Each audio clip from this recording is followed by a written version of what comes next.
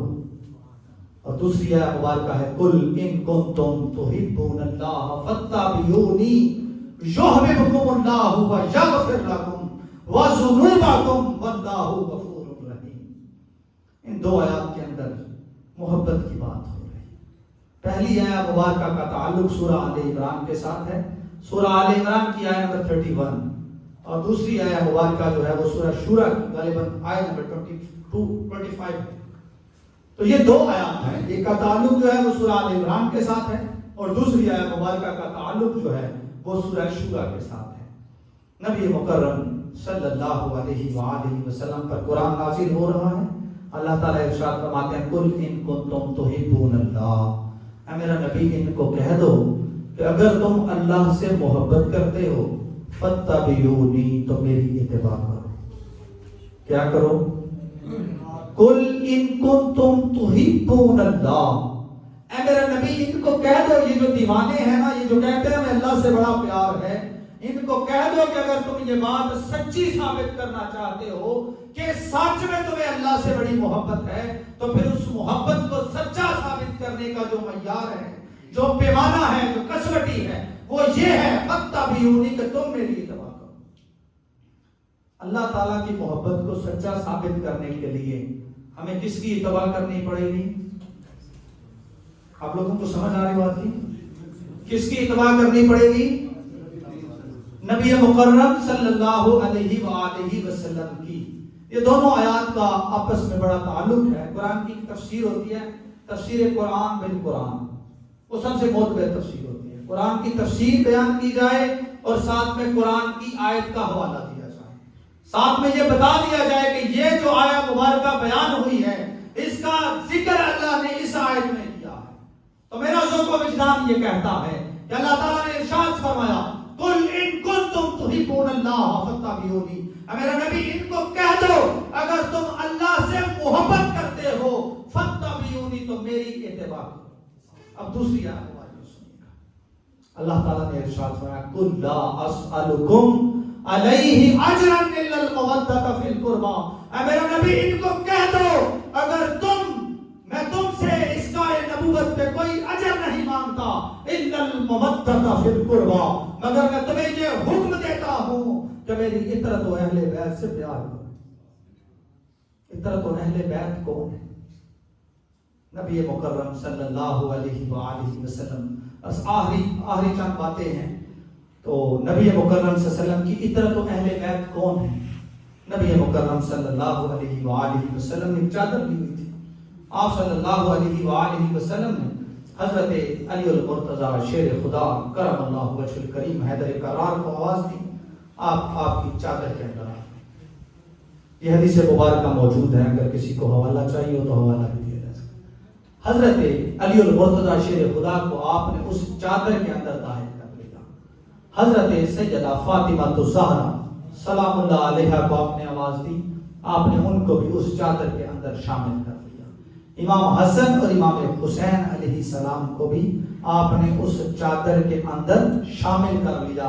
اور پھر آپ نے فرمایا اللہ یہ میری اطرت و اہل بیت ہے، میں ان سے پیار کرتا ہوں، تو بھی ان سے پیار کر. یہ اطرت و اہل بیت جو ہیں، نبی مکرم صلی اللہ علیہ وسلم کے گھر والے جو ہیں، نبی اکرم صلی اللہ علیہ وسلم کے ازواج مطہرات تو پہلے ہی اہل بیت میں شامل ہیں، لیکن آپ صلی اللہ علیہ وسلم نے ان 5 افراد کو اپنی چادر تطہیر کے اندر شامل فرما کے لوگوں کو بتایا کہ لوگوں یہ میری اطرت و اہل بیت ہے. میں تمہارے درمیان 2 چیزیں چھوڑے جا رہا ہوں، ایک اللہ کا قرآن ہے اور ایک میری اطرت و اہل بیت ہے. جب تم قرآن سے جڑے رہو گے تو کبھی گمراہ نہیں ہوگے، جب تم میری اطرت و اہل بیت سے جڑے رہو گے تو کبھی گمراہ نہیں ہوگے. لیکن آج ہماری حالت کیا ہے؟ ہم نے قرآن کو بھی چھوڑ دیا ہے اور اطرت و اہل بیت کو بھی چھوڑ دیا. نبی مکرم صلی اللہ علیہ وآلہ وسلم ارشاد فرماتے ہیں، جو میں نے آیا مبارک آپ کے سامنے بیان کی ہیں، قُلْ لَا أَسْأَلُكُمْ علیہ اجرا الا المودۃ فی القربى، کہ میں اس کار نبوت پہ تم سے کوئی اجر نہیں مانگتا، کوئی مزدوری نہیں مانگتا، کوئی اجرت نہیں مانگتا، کوئی معاوضہ نہیں ہے میرا. میں نے نبوت کی ذمہ داری جو سر انجام دی ہے، مجھے طائف کے بازاروں میں پتھر مارے گئے، مجھے شب ابی طالب کی گھاٹی میں معصور کر دیا گیا، مجھے میرے گھر والوں کے ساتھ باہر نکال دیا گیا، بائیکاٹ کر دیا گیا، میرے اوپر لوگوں نے اونٹ کی اوچھ لاد دی، میرے گھر کے اوپر سے کچرا پھینک دیا جاتا تھا، میرے راستے میں کانٹے بچھا دیے جاتے تھے. غزوہ احد کے اندر مجھے تکلیف دی گئی، غزوہ بدر میں مجھے تکلیف دی گئی، غزوہ حنین میں مجھے تکلیف دی گئی، غزوہ خندق میں مجھے تکلیف دی گئی، غزوہ موتا میں مجھے تکلیف دی گئی، غزوہ تبوک میں مجھے تکلیف دی گئی، لیکن قل لا اسألکم علیہ اجرا الا المودۃ فی القربى. اس سارے معاملے میں کار نبوت کی جو ذمہ داریاں میں نے سر انجام دی ہیں، ان پر میں کوئی اجر امت مسلمہ سے نہیں مانگتا، مگر امت مسلمہ سن لو، میں اجر یہ مانگتا ہوں الا المودۃ فی القربى، کہ تم میری فطرت اور اہل بیت سے پیار کرو. نبی مکرم صلی اللہ علیہ وآلہ وسلم کے ایک صحابی ہیں حضرت عطا رضی اللہ تعالیٰ عنہ، روایت کرتے ہیں کہ نبی مکرم صلی اللہ علیہ وسلم کی بارگاہ میں پہنچا، آپ صلی اللہ علیہ وآلہ وسلم نے اپنے دونوں نواسوں کو، حضرت امام حسن اور امام حسین علیہ السلام کو سینے سے لگایا ہوا تھا. تو آپ صلی اللہ علیہ وآلہ وسلم نے کیا ارشاد فرمایا؟ آپ صلی اللہ علیہ وسلم ارشاد فرماتے ہیں اللہم انی احبها فاحبها، اے اللہ میں ان دونوں سے محبت کرتا ہوں، تو بھی ان دونوں سے محبت فرما. کن سے محبت کرتا ہوں؟ میں ان دونوں سے محبت کرتا ہوں، اے اللہ تو بھی ان سے محبت فرما. اور جو آیا مبارکہ میں نے آپ کے سامنے بیان کی ہے، قل لا اسألکم علیہ اجرا الا المودۃ فی القربى، کہ نبی مکرم صلی اللہ علیہ وسلم نے ارشاد فرمایا کہ میں کار نبوت پر تم سے کوئی اجر نہیں مانگتا، مگر میرا اجر یہ ہے کہ امت مسلمہ یہ تم پہ قرض ہے کہ تم میرے نواسوں سے، میری اطرت و اہل بیت سے محبت کرو. اب ہم نے محبت لینی ہے اللہ کی. جو آیا مبارکہ کا حوالہ میں نے پہلے دیا، قل ان کنتم تحبون اللہ فاتبعونی یحببکم اللہ ویغفر لکم ذنوبکم واللہ غفور رحیم. اس آیت کی سمجھ آئی تو پورے کا پورا دین سمجھ آئے. نبی مکرم صلی اللہ علیہ وسلم کو حکم دیا، نبی کو کہہ دو اگر تم اللہ سے محبت کرتے ہو فاتبعونی، میری اتباع کرو. پھر کیا ہوگا؟ یحببکم اللہ، اللہ تم سے محبت کرے، ویغفر لکم ذنوبکم، اور اللہ تمہارے گناہوں کو بھی معاف کر دے گا اور تم سے درگزر کرے گا. واللہ غفور رحیم، اللہ جو ہے وہ درگزر فرمانے والا. اللہ کی محبت کیسے ملے گی؟ نبی کریم صلی اللہ علیہ وسلم کی بارگاہ میں، آپ صلی اللہ علیہ وسلم کی غلامی کا پٹا گلے میں ڈالنے سے. آؤ نبی مکرم صلی اللہ علیہ وسلم کی بارگاہ میں پہنچتے ہیں. آپ صلی اللہ علیہ وسلم کی زندگی ہمارے ایمان کا مرکز و محور ہے. نبی مکرم صلی اللہ علیہ وسلم ارشاد فرماتے ہیں لا تؤمن احدکم حتی اکون احب الیہ من والدہ وولدہ والناس اجمعین. مجھے قسم ہے اس ذات کی جس کے قبضہ قدرت میں محمد عربی صلی اللہ علیہ وسلم کی جان ہے، کوئی بندہ اس وقت تک مومن نہیں ہو سکتا جب تک کہ وہ سب سے بڑھ کر، اپنی اولاد سے بڑھ کر، اپنی جان سے بڑھ کر، اپنے مال سے بڑھ کر مجھ سے محبت نہ کرے. اب نبی مکرم صلی اللہ علیہ وسلم کی محبت کا معیار کیا ہے؟ آخری حدیث مبارکہ نبی مکرم صلی اللہ علیہ وآلہ وسلم کی حدیث مبارکہ ہے جو میں نے پہلے بیان کی. نبی مکرم صلی اللہ علیہ وسلم ارشاد فرماتے ہیں الحسن والحسین سیدا شباب اہل الجنہ. امام حسن اور امام حسین علیہ السلام جنتی نوجوانوں کے سردار ہیں. اس کے بعد نبی مکرم صلی اللہ علیہ وسلم نے ارشاد فرمایا من احبها فقد احبنی من ومن ابغضها فقد ابغضنی. جس نے امام حسن اور امام حسین سے محبت کی، حقیقت میں اس نے مجھ سے محبت کی. ومن ابغضها فقد ابغضنی. جس نے امام حسن اور امام حسین سے بغض رکھا، سن لو اس نے مجھ سے بغض رکھا. اللہ کی محبت رسول کی محبت سے. رسول کی محبت کا معیار کیا ہے؟ مسند احمد بن حنبل جلد نمبر 2 حدیث مبارکہ کا نمبر ہے 288. آپ کتاب اٹھا کر کے دیکھیے. امام احمد بن حنبل ایک سکول آف تھاٹ ہے. نبی مکرم صلی اللہ علیہ وسلم کے صحابی حضرت سیدنا ابو ہریرہ راوی یا 2 منٹ کی حاضری اور اس کے بعد بات ختم.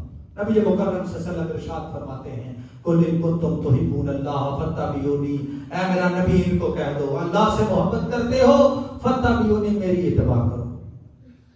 اگلی آیت مبارکہ قل لا اسألکم علیہ اجرا الا المودۃ فی القربى، اے امت محمدیہ میں تم سے کوئی اجر نہیں مانگتا کار نبوت پہ، سنو الا المودۃ فی القربى، تم پہ یہ فرض عائد ہوتا ہے، تم پہ یہ قرض عائد ہوتا ہے، تم پہ یہ ذمہ داری عائد ہوتی ہے کہ الا المودۃ فی القربى، تم پوری کائنات میں سے بڑھ کر میری اطاعت و اہل بیت سے محبت.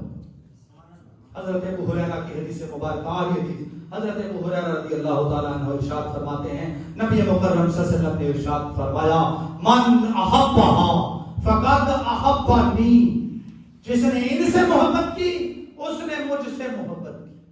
ومن ابغضها فقد ابغضنی، جس نے ان سے بغض رکھا اس نے مجھ سے بغض رکھا.